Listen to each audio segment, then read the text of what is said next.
Selamat datang di channel Uang Ngalir Terus. Kali ini kita akan membahas tentang cara mengatur keuangan pribadi. Gimana ya cara mengatur keuangan pribadi? Apa saja yang harus dilakukan untuk mengelola uang bulanan dengan baik agar tidak boros? Dan apa manfaat mengatur keuangan pribadi? Well, mempelajari cara mengelola keuangan pribadi sangatlah penting untuk meningkatkan kesejahteraan hidup kita. Belajar mengatur uang artinya kita bertanggung jawab dengan uang yang kita hasilkan. Kita juga bisa mencapai tujuan finansial lebih cepat dan tahu cara mengatur keuangan pribadi. Uang akan habis begitu saja jika enggak tahu cara mengelola uang dengan baik loh. Enggak mau kan kehabisan uang sebelum tanggal gajian? Untuk itu, yuk cari tahu 9 cara mengelola keuangan pribadi berikut ini. Yang pertama, ketahui total penghasilan. Hal pertama yang harus dilakukan sebagai cara mengelola keuangan pribadi dengan baik adalah mengetahui berapa penghasilan kita. Catat dari mana sumber pendapatan dan berapa total uang yang kita hasilkan dalam sebulan. Entah itu penghasilan harian, bulanan, atau mingguan, Anda harus tahu dan sadar berapa uang yang Anda hasilkan. Catat juga jika Anda punya sumber penghasilan lain, misalnya sebagai pekerja lepas atau freelance, investasi, uang sewa properti, atau proyek sampingan. Dengan mengidentifikasi semua sumber pendapatan secara detail dan akurat, Anda bisa tahu berapa jumlah uang yang bisa dikelola. Jadi jangan skip step ini ya. Ambil kertas lalu hitung dan catat berapa total penghasilan yang Anda peroleh dalam sebulan. Yang kedua, terapkan metode 50-30-20. Langkah berikutnya sebagai cara mengatur keuangan pribadi adalah menerapkan prinsip atau metode 50-30-20. Apakah Anda pernah mendengar metode 50-30-20? Apa itu metode 50-30-20? Well, metode 50-30-20 adalah suatu aturan dalam mengatur keuangan pribadi untuk menentukan anggaran bulanan. Secara perhitungan, metode ini membagi alokasi dana menjadi 3 kategori, yaitu 50% untuk kebutuhan pokok, 30% untuk keinginan pribadi, dan 20% untuk tabungan dan investasi. Jadi 50% alokasi dana untuk kebutuhan pokok seperti biaya membeli makan, transportasi, sewa tempat tinggal jika masih ngekos atau ngontrak, dan tagihan-tagihan seperti listrik, air, internet, dan sebagainya. Kemudian 30% alokasi dana untuk memenuhi keinginan pribadi seperti biaya untuk hiburan, liburan, menjalani hobi, dan keinginan lainnya. Dan 20% alokasi dana untuk keperluan tabungan dan investasi. Nah, saya kasih contohnya ya. Ini hanya contoh saja. Misalnya, Tono punya penghasilan 1,5 juta rupiah per bulan dan ingin menerapkan metode 50-30-20. Maka, Tono mengalokasikan dana Rp750.000 untuk kebutuhan pokok, Rp450.000 untuk keinginan pribadi, dan Rp300.000 untuk tabungan dan investasi. Yang ketiga, gunakan sistem amplop. Cara mengatur keuangan pribadi berikutnya adalah menggunakan sistem amplop. Apa yang dimaksud dengan sistem amplop? Gimana ya cara menerapkan sistem amplop untuk mengelola uang? Well, sistem amplop adalah suatu metode mengelola keuangan pribadi dengan mengalokasikan uang tunai ke dalam beberapa amplop berbeda. Jadi, setelah gajian, alokasikan penghasilan untuk beberapa kategori dana. Kemudian masukkan dana tersebut dalam amplop dan beri tulisan untuk dana apa amplop tersebut. Praktisnya gini, setelah gajian ambil 3 amplop, terus tulis masing-masing amplop dengan kategori kebutuhan pokok, keinginan pribadi, tabungan, dan investasi. Nah, setelah itu taruh 50% uang gaji ke dalam amplop kebutuhan pokok, 30% dana ke dalam keinginan pribadi, dan alokasikan 20% ke dalam amplop tabungan dan investasi. Gunakan dana sesuai dengan amplop ya, dan pastikan amplop tidak kosong sebelum tanggal gajian berikutnya. Yang keempat, catat pengeluaran. Setelah menggunakan sistem amplop, yuk terapkan cara mengelola keuangan pribadi selanjutnya, yaitu mencatat pengeluaran. Ini adalah langkah penting dalam mengelola uang gaji agar tidak boros. Mencatat pengeluaran dilakukan dengan menulis semua transaksi yang Anda lakukan. Setiap mengeluarkan uang, catat. Setelah berbelanja baik online maupun offline, ingat dicatat. Miliki satu buku catatan pengeluaran atau aplikasi untuk mencatat pengeluaran. Jika mendapat kitir belanja, jangan dibuang ya. Kitir belanja sangat membantu saat mencatat pengeluaran.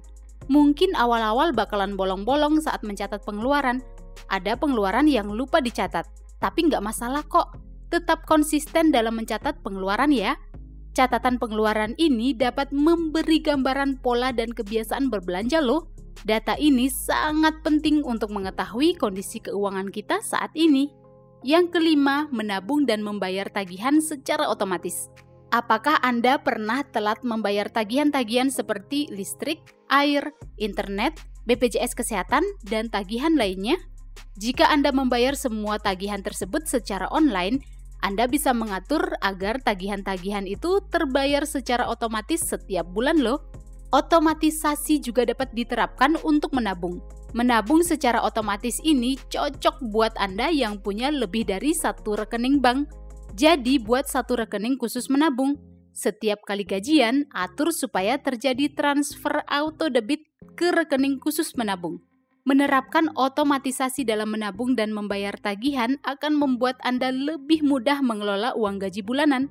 Jadi nggak ada tuh namanya denda karena telat membayar tagihan. Atau lupa menabung karena uang habis duluan buat belanja. Karena menabung dan membayar tagihan sudah dilakukan secara otomatis. Yang keenam, terapkan mindful spending. Langkah berikutnya sebagai cara mengatur keuangan pribadi adalah menerapkan mindful spending. Apa itu mindful spending? Gimana caranya menerapkan mindful spending? Nah, mindful spending adalah pengeluaran yang dilakukan dengan hati-hati dan penuh kesadaran. Jadi saat membelanjakan uang kita benar-benar tahu bahwa kita membutuhkannya. Membeli keinginan pribadi juga nggak masalah ya, yang penting ada budget untuk itu. Mindful spending membuat kita berbelanja sesuai dengan rencana, bukan berbelanja secara tiba-tiba tanpa rencana. Menerapkan mindful spending dalam hidup membantu kita mengelola keuangan pribadi dengan baik. Jadi kita nggak akan boros dalam membelanjakan uang. Yang ketujuh, manajemen hutang. Cara mengelola keuangan pribadi selanjutnya adalah dengan melakukan pengelolaan hutang. Apakah Anda punya hutang?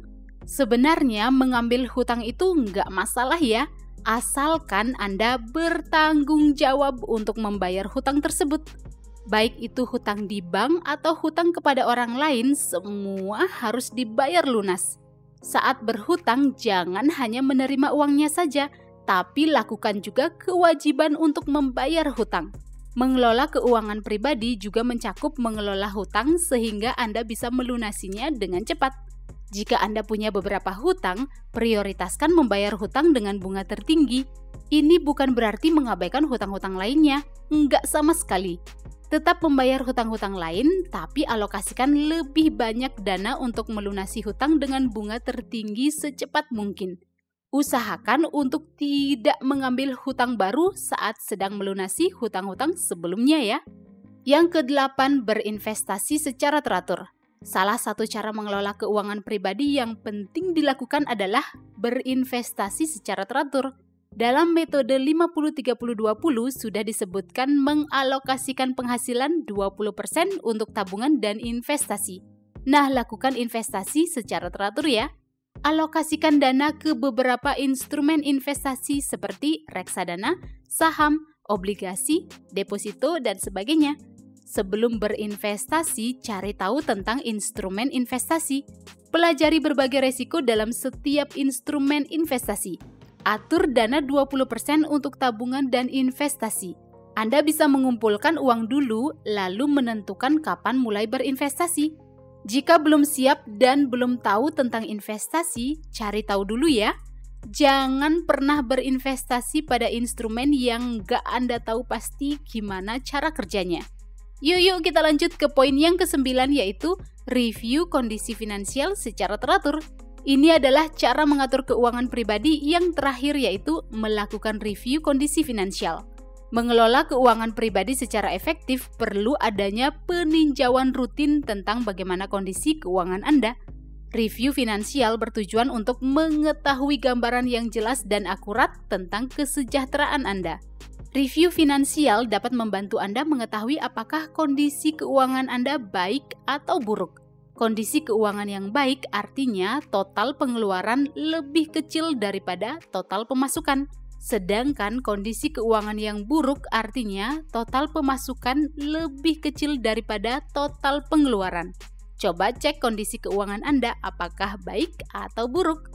Selain itu, dengan melakukan review kondisi finansial secara teratur, kita jadi tahu pengeluaran apa paling banyak dan bagaimana cara menghemat pengeluaran tersebut.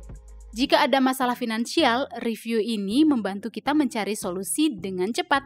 Well, itulah 9 cara mengatur keuangan pribadi. Apakah Anda punya cara lain mengatur keuangan pribadi? Atau ingin request hal-hal yang mau kita bahas di channel Uang Ngalir Terus?